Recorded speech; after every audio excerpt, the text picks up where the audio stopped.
श्री गणेश दत्त गुरुभ्यो नमः। चैतन्य शाश्वतः शांतो व्योमातीत निरंजनः बिंदुनाद कलातीत तस्मै श्री गुरुवे नमः। परमपूज्य सद्गुरू श्री रामकृष्ण क्षीरसागर स्वामींना वंदन करून संघटित सत्संग मंडळांच्या या गुरुकार्यातील मोहिमेमधल्या 1784व्या भागाचं मी पठण करीत आहे। आज फाल्गुन शुद्ध पौर्णिमा, शुक्रवार दिनांक 14 मार्च 2025। आजचा दिनविशेष म्हणजे आज धुलिवंदन। उपदेशामृत संग्रह भाग 7 या ग्रंथातील भगवान श्री दत्तात्रेय सत्संग मंडळ मुंबई दिनांक 21 मे 1994, बैठक क्रमांक 152, परमपूज्य सद्गुरू श्री रामकृष्ण क्षीरसागर स्वामींनी भक्तांशी वेळोवेळी केलेल्या हितगुजाचे पठण सुरू आहे। भाग 25वा। आजच्या या भागात परमपूज्य सद्गुरू आपल्या प्रासादिक वाणीतून या हितगुजामध्ये पुढे म्हणतात, आपली परंपरा सिद्धपुरुष जन्माला येण्याची आहे। अनेक सत्पुरुष जन्माला आले म्हणजे एक संत जन्माला येतो। तेव्हा अशा अधिकारी पुरुषांबद्दल कोणीही संशय घेऊ नये। अर्थात प्रत्येक अधिकारी पुरुषाला असा संशय घेतल्यानेच समाजाकडून खूप त्रास भोगावा लागलाच आहे। श्रीकृष्णाच्या काळातही त्याच्यावर संशय घेण्यात आलेच होते। कौरवांना श्रीकृष्ण सामान्य माणूस वाटे, तर पांडवांना व नारदांना ईश्वर स्वरूपात असल्याचे वाटत असे। सर्वसामान्यांना साक्षात्कारी व्यक्ती ओळखता येत नाही, याला कारण त्यांची अपरिपक्व वृत्तीच कारणीभूत आहे। धर्म हा अंधविश्वासानेच सांभाळावा लागतो।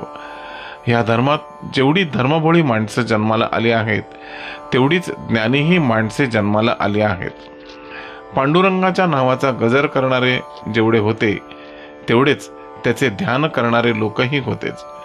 पांडुरंग उभा कसा राहतो, पांडुरंग कसा दिसतो, हे पाहणारे भक्त आहेतच।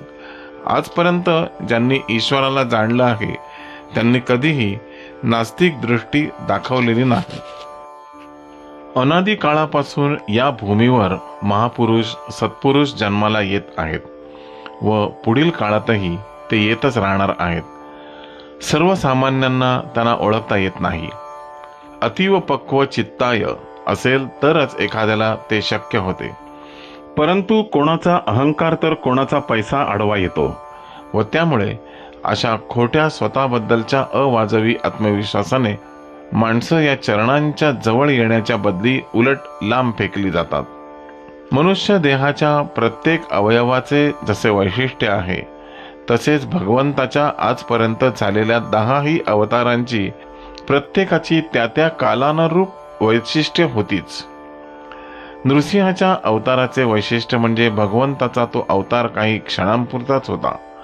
ह्या अवतारात भगवंताचा रक्ताला हात लागला। त्यांनी स्वतः ते रक्त मांस प्राशन केले नाही, तरी समाजात तसा प्रकार घडू लागला। हिरण्यकश्यपू कुठे आहे तुझा नारायण दाखव म्हणून सारखे प्रल्हादाच्या मागे लागला होता व क्रोधाने तप्त झाला होता। म्हणूनच भगवंताने त्याचा नाश करण्यासाठी हिरण्यकश्यपूपेक्षाही विक्राळ अवतार धारण केला। या अवतारात भगवंताचे डोळे सुद्धा फार मोठे, लिंबा एवढे असे होते। रामावतारात भगवंताने रक्ताला स्पर्श केला नाही, परंतु राक्षसांना शोधून काढून त्यांच्याशी युद्ध करून सर्वांना शासनच केले। श्रीकृष्णाच्या अवतारात राक्षसांना दैत्यांना शोधून काढावे लागले नाही, तर ते स्वतःहून आपणहून समोर आले व युद्धाला तयार झाले आणि युद्धाला सुरुवातही केली। प्रत्येक अवतारात भगवंताने धर्म सांभाळणाऱ्यांना संरक्षण दिले व धर्म कार्याला त्रास विरोध करणाऱ्यांना शासनच केले आहे। ह्या कार्याला तसे पाहिले तर त्याने मुळात वामन अवतारापासूनच सुरुवात केली आहे। राजा बळीलाही त्यानेच पाताळात नेऊन बसवले। भगवंतानी परशुरामाच्या व नंतर श्रीकृष्ण अवतारात पुढच्या काळात कशा पद्धतीचे लोक पृथ्वीवर जन्माला येतील ह्याचा विचार करूनच अवतार घेतल्याचे लक्षात येते। म्हणूनच या अवताराला पूर्णावतार म्हणतात। पूर्वी सुरुवातीला पृथ्वीवर 1/4 पाणी व 3/4 जमीन होती। त्या काळात भगवंताने जलचराच्या रूपाने मत्स्य रूपाने अवतार घेतला होता. त्याने कालानुरूप परिस्थितीनुसार वेगवेगळे अवतार घेत कार्य केले होते. अखेरीस श्रीकृष्ण त्यांचे अवतारी कार्य पूर्ण झाल्यावर पंढरपूरला जाऊन विठ्ठलाच्या रूपात निशस्त्र जडरूपाने उभे राहिले. कलियुगाचाच हा महिमा आहे. या भगवंताच्या निशस्त्र रूपालाच बौद्ध स्वरूप म्हणतात. त्यानंतर भगवंताने कल्की अवतार धारण केला. भगवंताने प्रत्येक अवतारात विश्वव्यापकत्व हा त्याचा गुण कायम ठेवला होता. आता कलीचे राज्य सुरू झाल्याने या पुढील काळात भगवंताचे पूर्वीसारखे म्हणजे गदा चक्रधारी रूपाचे दर्शन कोणालाही होणार नाही. तसेच यापुढे भगवंत अवतारही घेण्याची बहुतांशी शक्यता नाहीच. भगवंत हे जळी स्थळी काष्टी पाषाणी व्यापलेले असल्यामुळे ते या पुढील काळात जडदेह स्वरूपातच राहून कार्य करीत राहणार आहेत. आताही तिरुपतीला बालाजीच्या स्वरूपात तसेच पंढरपूरला ते विठ्ठलाच्या स्वरूपात पाषाणामधून अवतीर्ण झाले आहेत. तर जगन्नाथपुरीला ते काष्टाच्या स्वरूपात प्रकट झाले आहेत. मानवाने तेथे जाऊन त्या जडदेहाची मूर्तीची पूजा केली, सेवा केली की ते मानवाला सहाय्य देत असतातच. आजपर्यंत पंढरपूरला नामदेव, तुकाराम, ज्ञानेश्वर इत्यादींना पांडुरंगांनी दर्शन देऊन त्यांचेकडून कार्य करून घेतल्याचे तुम्हाला ठाऊकच आहे. भगवंताचे हे विश्वव्यापकत्वच आपल्या दृष्टीने महत्त्वाचे आहे. भगवंताचे स्थावर रूप पाहायचे असेल तर हिमालयाकडे पहा, म्हणजे ते कळेल. तसेच वेदांच्या मध्ये सामवेदांचे जे रूप आहे ते सुद्धा ईश्वराचेच रूप मानले जाते. भगवंत आजपर्यंत अनेक रूपात प्रकट झाले आहेतच. गुरूंच्या रूपाने येऊन त्यांनी मार्गदर्शन केले आहे, तर राजाच्या रूपाने येऊन त्यांनी शस्त्राचा वापर केला व समाजातील दैत्यांचा नायनाट केला आहे. अवतारी पुरुषांचे कार्य हे जन्माला आल्यापासूनच सुरू होते. उदाहरणार्थ प्रभू रामचंद्र व श्रीकृष्णाच्या बाबतीतही तसे सर्व घडलेले आपल्याला दिसून येते. अवतारी पुरुषांनी ज्यांना अनुग्रहित करून घेतले व कार्याला लावले त्यांना महापुरुष म्हणतात.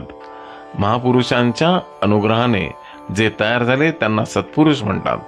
आणि सत्पुरुष पुढे त्यानंतर शिष्य तयार करून त्यांना अनुग्रहित करून एक प्रकारे त्यांच्यातील दैवी शक्ती अंश शिष्यापर्यंत पोहोचवतात व त्यांच्याकडून कार्य करून घेत असतात.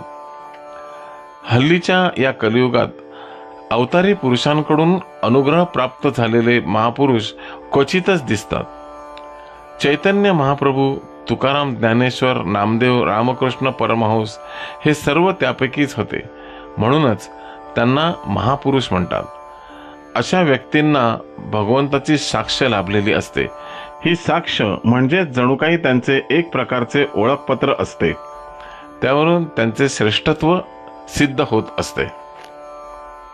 श्री गुरुदेव दत्त.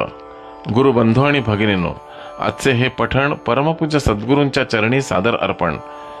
पुन्हा भेटूया उद्या सकाळी 6 वाजता या हितगुजाच्या पुढील भागासाठी. श्री गुरुदेव दत्त.